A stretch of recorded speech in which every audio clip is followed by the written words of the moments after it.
circulation, digestion, and the rest, and calculate a person's daily energy expenditure. And it's true, of course, that daily expenditure must include all of those costs. But the doubly labeled water revolution has provided a wake-up call, a surprising reality check. Rather than simply adding up like the groceries that check it out, all the pieces of daily expenditure, activity, function, growth, and the rest, interact and affect each other in dynamic and complex ways. Daily energy expenditure isn't just the sum of its parts. The new science of human metabolism. The long history of metabolic science gives the field a sense of familiarity and certainty. It stretches back only to sentences of evolutionary Lavoisier and his Enlightenment contemporaries. The golden era of discovery by pioneers like the two Maxes, Bruckner and Kleiber, and others, is nearly 100 years old. The most common methods used to estimate energy expenditures, the factorial method and dietary surveys, have been around for decades. It's easy to think we know everything there is to know about how our bodies burn energy. But there is an incredible amount of metabolic diversity among individuals, populations, and species that the established ideas about energy expenditure can't explain. There's much more to metabolic variation among species, including our own, than Kleiber's law. People and populations vary in the energy they burn every day. But the simple arithmetic of the factorial method doesn't capture what our bodies are doing. Why do humans burn around 2,500 to 3,000 kcal per day? Why do some of us burn more energy each day than expected for our size, while others burn less? How does our metabolism affect our health and longevity? And how does our lifestyle, our daily routines of physical activity and diet, affect our energy expenditure and metabolic health? The rest of this book tackles these big questions. With a solid understanding of how our body's metabolic machinery works from these last two chapters, we launch into a new era of discovery in the science of human metabolism. We start in an unlikely place. A tiny village in the Republic of Georgia, foothills of the Caucasus Mountains, along the ancient Silk Road. Chapter 4. How humans evolved to be the nicest, fittest, and fattest apes. Early on a cool, dewy July morning, I awoke in my little tent and gingerly worked my way out of my sleeping bag and through the damp zipper door. The confines of the yellow nylon dome opened out to a panoramic view of dark forested hills and pale green pastures. My tent and several others were scattered about the scruffy lawn beside the dig house, a two-story dormitory and kitchen for our crowded team of archaeologists, geologists, and anthropologists. We were midway through our annual field season, excavating stone tools and fossils of Homo erectus. Somewhere far below, too distant to hear, in a snowy river rushed past the ruins of old bathhouses, once welcome explorers and traders along the ancient Silk Road. Across the valley, perhaps the stone dunes of Mongol invaders dotted the fields on the distant hillside. Above them, perched on a high point along the ridge, sat the remains of a proud medieval city. And in the soil beneath those ruins were the 1.8 million-year-old fossilized bones of ancient near humans. The entire landscape is a layer-cake monument to our impermanence. Wave upon ceaseless wave of ambition and folly. Something began to rise within me, a dark and churning tide. I stumbled toward the edge of a small clearing and puked all over the bushes. The hand of some vengeful god gripped my body and squeezed violently to exorcise the evil within. Hands on knees, eyes watering, I spewed hot, frothy garbage. Initial emotion was followed by diminishing afterthoughts. Wretched feelings racked my body.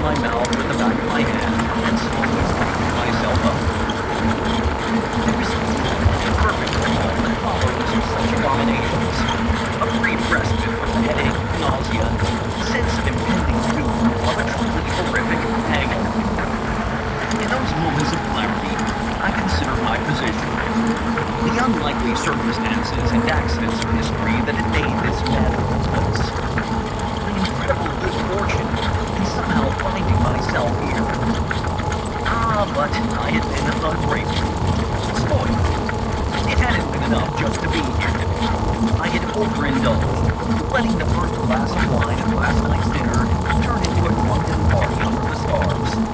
I wasn't alone. I turned to walk toward the long communal table on the day house porch and saw a few of my fellow revelers, teary-eyed, begin to bravely face their tea and bread. As I slowly walked over to join them, I had a vague notion of turning things around, using this moment to grow, mature, and leave such self-destructive foolishness behind for good. With battery acid breath, I mouthed a silent prayer of obedience everywhere. Next time will be different. This wasn't my first rodeo. I knew the long odds against real reform. But as I stood there in the calm eye of the hurricane, I was optimistic. We were a clever crew after all. Budding scientists pursuing our PhDs at prestigious academic institutions from around the world. We had the intelligence and temperament to earn competitive spots in top-tier graduate programs and to work our way here, one of the most exciting fossil sites on the planet. Surely we had enough good sense to be careful and moderate, to ensure our own self-preservation. True, none of us had demonstrated any talent for self-restraint, but come on! Surely we can enjoy the fruits of our evolved human intelligence and collective effort without letting curiosity and hedonism destroy us. The thought disintegrated like a cloud, unfinished. It was time to try to have some breakfast. There were fossils to be discovered. They weren't going to excavate themselves. I slumped down onto the long bench next to the others at the table, grabbed a slice of bread with unsure hands, and slathered on some butter and honey. I took a sip of tea. Already I could sense my hangover returning, as the distant hoofbeats of a thoughtful morning.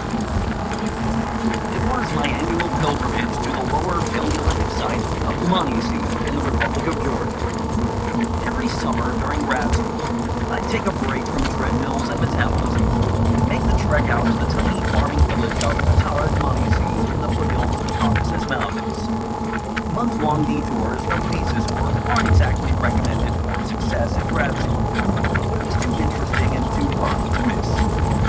What I didn't appreciate at the time was how connected the site was to my research in human energetics. I surmised a critical period in our metabolic evolution. Our departure motivates the first evolutionary steps towards something much more human are captured here.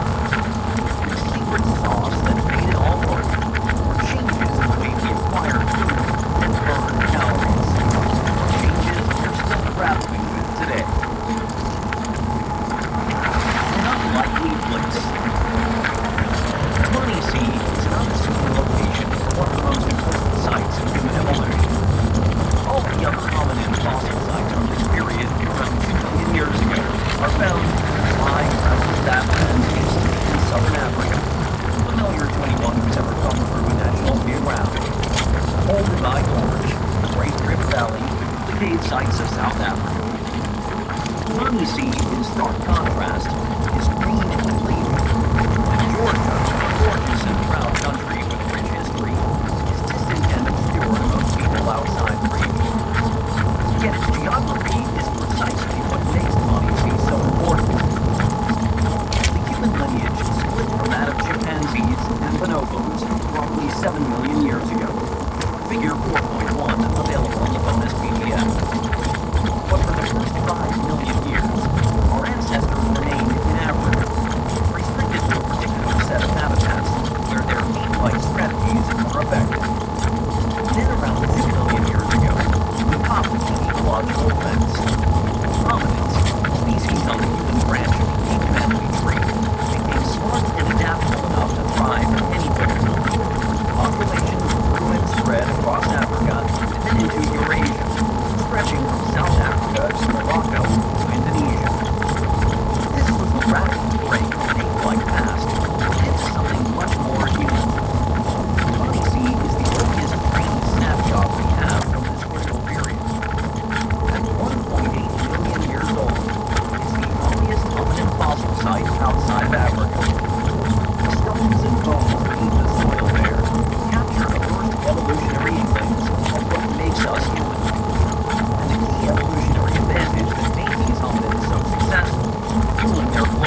geological fieldwork the following summer. I found Ofer one afternoon leaving his office in the Peabody Museum of Archaeology and Ethnology. He invited me to join as he walked to Harvard Square to pick up some photos. These were still the days of print film. Fieldwork and talk. No one wastes any time, he offered in his Israeli accent. Of course, I agreed. On the walk, he explained he had connections at two sites where I'd be welcome to do field work. On the Neanderthal cave site in the south of France, and at Montesy. The French site was a bigger operation, more organized and much easier to get to. And seafood is better in France, he added. But the work in Georgia sounded more interesting. Two fossil skulls had been discovered there only a year before. The site was shaking things up in the field of human evolution. After a bit of discussion, Ofer agreed to make the necessary arrangements. I asked if there was anything in particular I should plan to bring, anything I'd need for Georgia that wouldn't be on a typical packing list for a summer field trip. Ofer stopped, turning to face me, sizing me up through thick glasses. Maybe an extra liver. Strangers in a strange land. Precisely 1.85 million years ago, a massive volcano erupted in a cataclysm that would have shaken the ground and blackened the skies many miles away, in low hills that would someday hold the village of Patara and Montesy. Lava flowed for miles down the nearby Mashevera Valley, filling it and obliterating the Mashevera River. As it flowed past Pina Sauri, a small tributary, it backed up into the side valley and blocked that river too. The lava cooled into a black basalt, 100 feet thick in parts. A lake formed as the Pina Sauri River backed up behind its new basalt dam. As years stretched into millennia, at least two other eruptions filled the skies with ash. The animals that roamed the landscape, a menagerie that included now-extinct species, ostriches, giraffes, horses, gazelles, saber-toothed cats, wolves, bears, and rhinoceroses, must have choked on the ash and wondered, to the extent they could, what the hell was going on. These ash balls blanketed the landscape, including the narrow promontory squeezed between the basalt-filled Mashevera River Valley and the Pina Sauri Lake. This ash became the soil. Through it all, lucky bands of Homo erectus, early members of the human genus, lived out their lives in the rolling woodlands around the Pina Sauri Lake. They were an invasive species, the bleeding edge of an expanding population that had been bubbling out of Africa and spilling out into the rest of the old world for thousands of years. But none of them would have had the slightest notion of their African origin, or indeed of an origin from anywhere other than right there. With a brain only half the size of ours, probably thought little about such academic matters at all. At 5 feet tall and 110 pounds, the Montesy hominids have been tempting targets for the hyenas, wolves, and saber-toothed cats that prowl the forests. They held their own though, relying on their wits and simple stone tools. And they were more often predators than prey. The bones of other animals at the site bear the unmistakable gouges and scrapes of stone tool butchery. The Montesy hominins and their ilk were not the ape-like vegetarians that came before, confined to the African woodlands. They were hunter-gatherers. They would have been lucky to live into their 30s or 40s. Most surely died much younger. Occasionally, the rain would wash their bodies into a nearby gully, alongside the chewed and scattered remnants of other dead animals. Eventually, the gully would fill with sediment, encasing their remains a few feet beneath the surface. As young,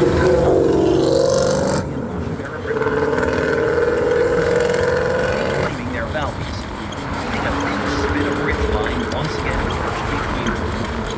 The Montesy hominins were long gone at this point, replaced by waves of later hominins.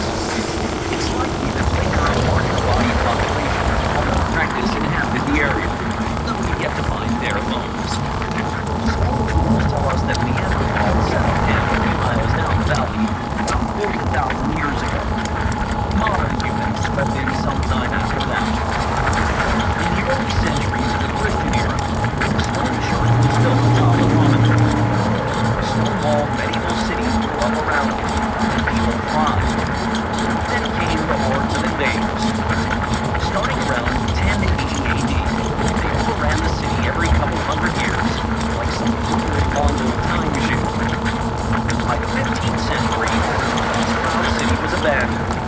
area was left to the peasant farmers in the valley below. The initial discovery of the fossil site of Dmanisi was a happy accident. In 1983, archaeologists excavating the medieval city dug into the surrounding soil and pulled out a fossilized rhinoceros molar. Realizing they had stumbled upon the remains of a lost ancient world, they alerted their colleagues at the National Museum in Tbilisi. A team of Georgian paleontologists began working the site, focused on the fossils. Stone tools were found a year later, and the first hominin fossil, a jawbone, was excavated in 1991. Paleoanthropologists around the globe were intrigued, but skeptical. Then, in 2000, the Georgians reported 2 new skulls along with solid dates for the Mashevera basalt. They had the oldest hominin site outside of Africa, and the site was producing beautiful, complete fossils. Humanity's first foray across the globe was captured here, at this little site in the foothills of the Caucasus Mountains. Suddenly, Dmanisi was the center of attention in human evolution. When I showed up mid-season in the summer of 2001, a small crew of Georgian researchers and volunteers, European and American graduate students, and leading international scholars in human evolution, archaeology, and geology were working to dig the site and reconstruct what life was like for the Dmanisi hominids. The main excavation was a rough rectangle, about 500 square feet of exposed earth, painstakingly carved flat and level with trowels and brushes. Like every dig everywhere, the site was overlaid with a grid of 1 by 1 meter squares. I spent my days in my assigned square, scraping away clay-like sediment with a trowel and a brush, while keeping a sharp eye out for the first white flash of fossils. I was hardly a veteran archaeologist when I showed up, but I had done enough to expect days of finding nothing. Even at an exciting site, most dirt is just dirt. But Dmanisi was different, with rich veins of fossils and stone tools. Rhinos, lions, gazelles, horses, complete skulls and other bones, not the scrappy fragments you learn to cherish on most days. You realize that the person digging in the square next door had gotten awfully quiet, and look over to find them absorbed in the ticklish work of wresting some behemoth from the ground, its curved and intricate skull emerging from the surface like Excalibur. The fossils were often softer than the surrounding dirt, and extracting them from the sediment without destroying them was a delicate art. We found another skull, the third from Dmanisi, and the most complete cranium of Homo erectus ever recovered anywhere at the end of my first season. It emerged from the sediment upside down, its palate facing the sky. Most excavation teams never recover a major hominin find. Isolated molars and fragments of skull are celebrated like holy relics. The great Louis and Mary Leakey spent nearly 30 years scouring Olduvai Gorge before finding a hominin skull. The Dmanisi crew had uncovered 3 skulls in 3 years. This most recent one, likely from a male in his late teens, was so perfectly complete that the paper-thin, crenulated bone of the upper palate and lower orbits was still intact. The entire team walked around for days with smiles that wouldn't wear off. Traditional Georgian feasts were held on the long dig house table, late into the night. Men broke into haunting, polyphonic Georgian folk songs. I was hooked. I knew I'd be back every season for as long as I could. And for the 5 summers of my grad school career, I carved out the time to make the trek to Dmanisi. Every year we found hominins and celebrated. Not always in that order. Wine, vodka, and cha-cha, a great-based Georgian moonshine, were had in terrifying amounts. And every year I'd find myself yakking into the bushes, bringing in the annual cycle like some putrid combination of Old Faithful and Stonehenge, whispering the same empty promises of reform into the morning air. Ofer was right. I could have used an extra liver. My second summer at Dmanisi, the crew uncovered yet another skull, the 4th from the area. Its most prominent feature was what it lacked. The U-shaped arcade around the perimeter of the palate that should have held teeth was smooth and rounded. All the teeth were gone, and they had been lost while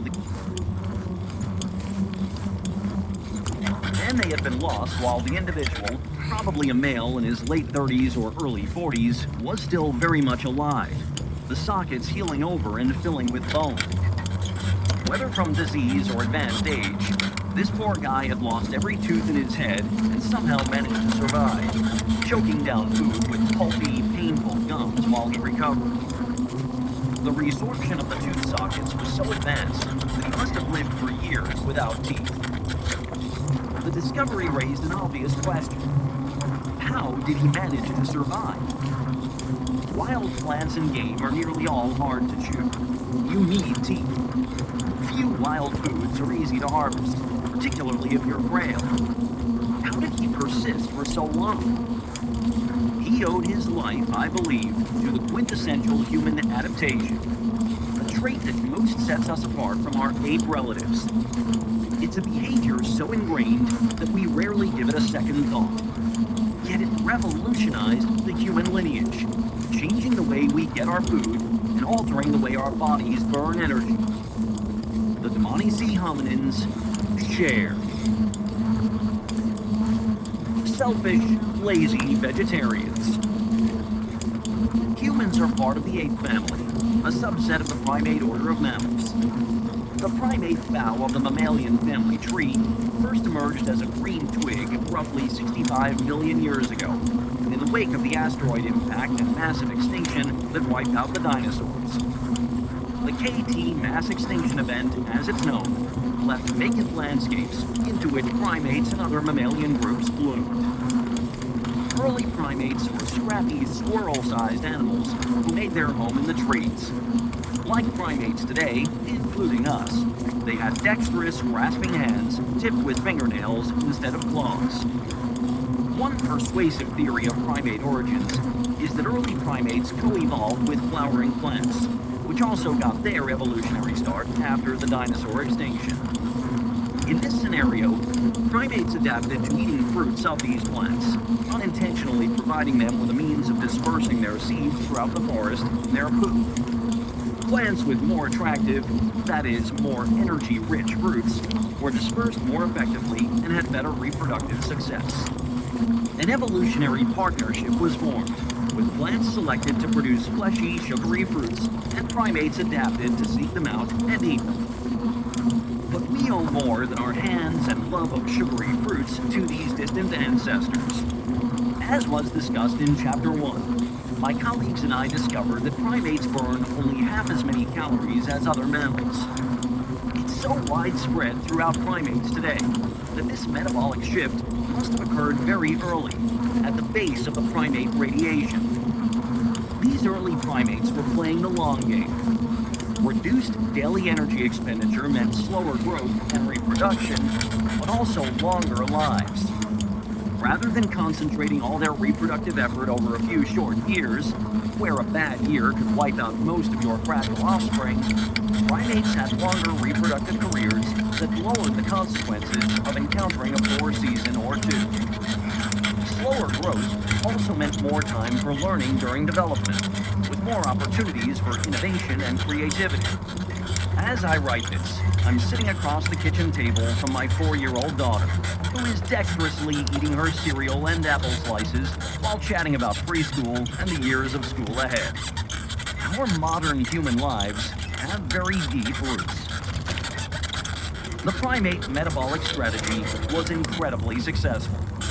Over millions of years, they expanded into a diverse group with two main branches: the lemurs and lorises on one side, and monkeys on the other. Around 21 million years ago, a new shoot sprouted from the monkey branch: the apes. The apes, or hominoids as the group is technically called, grew to be a successful lot. For 15 million years, they proliferated and expanded across Africa, Europe, and Asia. There were dozens of species. Then, for reasons that remain obscure, their fortunes changed. The bushy ape bough was pruned to just a few branches. By 6 million years ago, we lose nearly all trace of apes in the fossil record. Only a handful of hominoid species persist today. Chimpanzees, bonobos, and gorillas in equatorial Africa, orangutans and several species of gibbons, lesser apes in the casual condescension of primate taxonomy in the rainforests of Southeast Asia. The only other ape lineage to survive was ours, the hominids. Around 7 million years ago in Africa, a population of apes gradually split in two. One of the resulting populations would become the founding stock of the chimpanzee and bonobo lineage. Those two species didn't split until much later. Figure 4.1 in the bonus PDF. The other population was the founders of our lineage, the hominids. There are at least as many ideas about why this split occurred as there are drunk paleoanthropologists, but little consensus. From the fossil record, we know that the earliest hominins walked on two legs and had stubby, less lethal canine teeth. Otherwise, they were very ape-like. Chimpanzee-sized bodies and brains, long arms, long fingers, and grasping feet for scrambling high up in the trees. The first chapter of hominin evolution lasted from 7 to 4 million years ago. At least 3 different fossil species are known from this period, all in Africa. Only one, Ardipithecus ramidus from Ethiopia, Ardi to its fans, is well characterized, with dozens of fossils and a nearly complete reconstructed skeleton, from ape-sized head to long grasping toes. Others are less complete. The oldest, Sahelanthropus chadensis from Chad, is known only from a skull and some scrappy fragments of the body. Aurorin tugenensis from Kenya has the opposite problem, with only pieces of the limb bones and some loose teeth recovered. This might lead you to ask, how do the scientists know that these fragmentary finds are different species? Or even that they are hominins at all, and not members of some other lineage? Congratulations! You've just invented the field of paleoanthropology. The gory details of paleoanthropological research are the topic of another, larger book. But suffice to say, it's hard work, requiring a keen eye and an encyclopedic knowledge of the morphological signatures of different taxonomic groups. Uncertainty is the norm. Paleoanthropologists routinely work themselves into a lather over the anatomical minutiae that distinguishes one fossil species from another, or get into shouting matches at highbrow academic conferences trying to make the case that their fossil species is a direct ancestor to living humans, while someone else's pet species is just a side branch dead end. Or gasp, not even a hominin at all. If you want to ruin a paleoanthropologist's day, suggest that the fossil hominin species that he discovered, named, and has dedicated his life's work to is in fact just a local variant of some other previously described species. The second chapter of the hominin lineage, from about 4 to 2 million years ago, is known from a much more complete fossil record. This is the era of the genus Australopithecus, including the famous Lucy and her kin Australopithecus afarensis. Several species come and go in the fossil record throughout this period, each with their own anatomical distinctions. Still, there are common trends. The grasping foot of earlier hominins like Ardi is gone, morphed into a foot much more like ours, with the big toe in line with the others. This, along with changes in the pelvis, suggests these species were more proficient on the ground, burning fewer calories to walk, and perhaps venturing a bit farther each day than either living apes or the earliest hominids. Teeth get larger, the enamel much thicker. One strange and specialized side group of species, assigned to the genus Paranthropus, take this dental inflation to the extreme, with molars 5 times larger than ours and massive cheekbones to anchor equally massive chewing muscles. There is even some evidence for increased cognitive sophistication. Brain size ticks up a bit in Australopithecus, from just under half a quart to just above, but still only about a third the size of ours. We used to think that hominins from this period weren't able to make stone tools, but But in 2015, researchers reported large rudimentary stone tools from a 3.3-million-year-old site in northern Kenya. We don't know what these cumbersome tools were used for, or whether they represent a widespread phenomenon or just a short-lived early experiment. Regardless, they suggest that at least some Australopithecus species are a bit more clever and resourceful than living apes, who use rudimentary tools to fish for termites or crack nuts, but aren't known to manufacture stone tools. And yet, for all the anatomical diversity and hints of creativity, these hominins were most likely ape-like in terms of their metabolism. We can be confident in that assessment because, like the living apes today, species from the first two chapters of hominin evolution were essentially vegetarians. Sure, they may have hunted small game occasionally, or looted termite mounds for some yummy protein, as chimpanzees and bonobos do. But a look at their teeth and their tree climbing adaptations tells us Artie, Lucy, and the others were getting the vast majority of their calories from plant foods. An ape-like plant-based diet, in turn, tells us these species didn't need to walk very much to find food. It's a general rule of ecology that plant eaters don't travel very far each day, because plants are plentiful and don't run away. Living apes rarely cover more than a mile or two in a given day. But around 2.5 million years ago, hominins started behaving in strange, non-ape-like ways. Rather than hunting the occasional monkey or small antelope, they began targeting much larger game, zebras and other big animals. Stone tools begin to show up all across East Africa in large numbers, and animal fossils from sites in Kenya and Ethiopia show signs of butchery. Meat was no longer a rare delicacy. It was a regular part of the menu. This was the dawn of hunting and gathering, the start of the third and latest chapter of hominin evolution. It marks the early emergence of our genus, Homo. But the crucial cognitive leap was not the hunting or the tools. After all, chimpanzees and bonobos hunt and make tools, and it hasn't led to any radical departure from their apish ways. The big dietary innovation that would change our metabolism and our evolutionary destinies wasn't the food these hominins ate. It was the food they gave away. Human, the sharer. The first Hadza words I remember learning are Amayega and Mtana, the back and forth of the basic Hadza greeting. The third word I learned was Sa.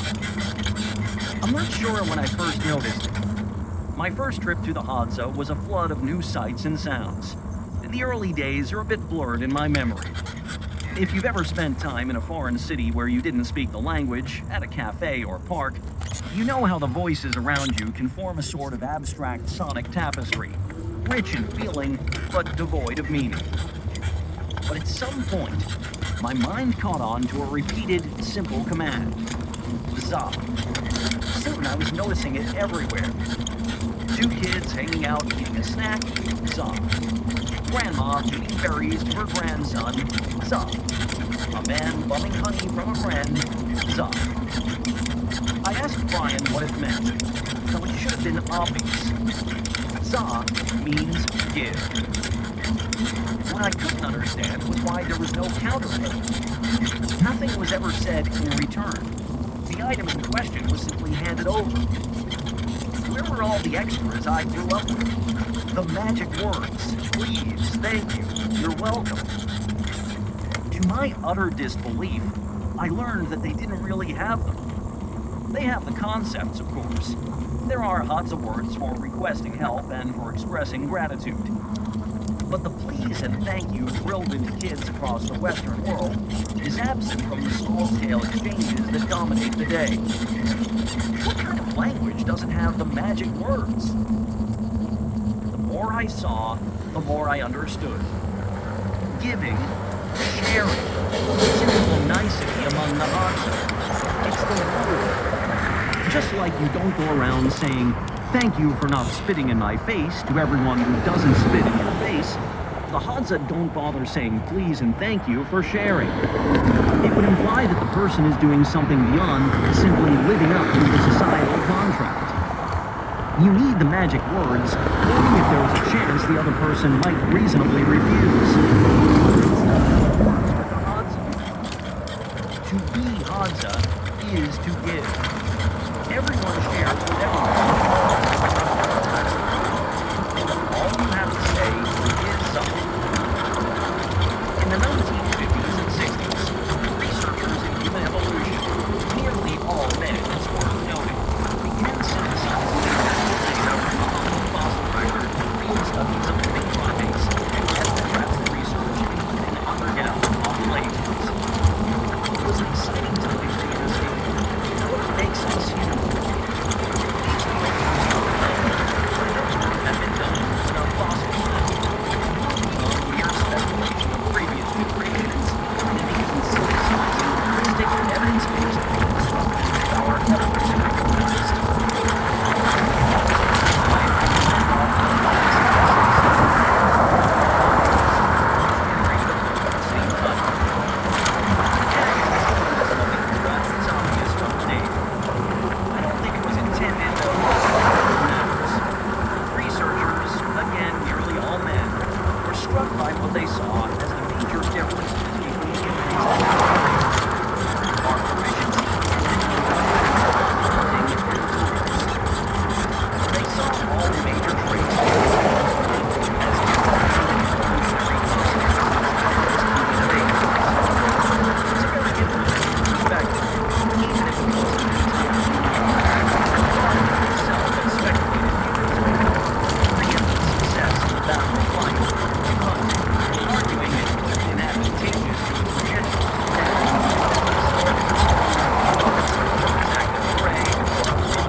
If hunting and using tools weren't uniquely human behaviors, it was hard to argue that hunting and tool use propelled our unique evolutionary trajectory.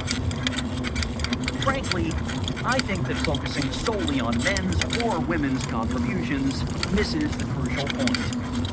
Men and women both make essential contributions in hunting and gathering societies, but neither is enough on their own. What makes hunting and gathering so successful isn't the hunting or the gathering, it's the and. More than just man the hunter or woman the gatherer, we are human the sharer. In stark contrast, the living apes hardly ever share. Sure, mothers of all ape species will occasionally share some food with their infants or young children. Orangutan mothers in the wild share food with their young kids about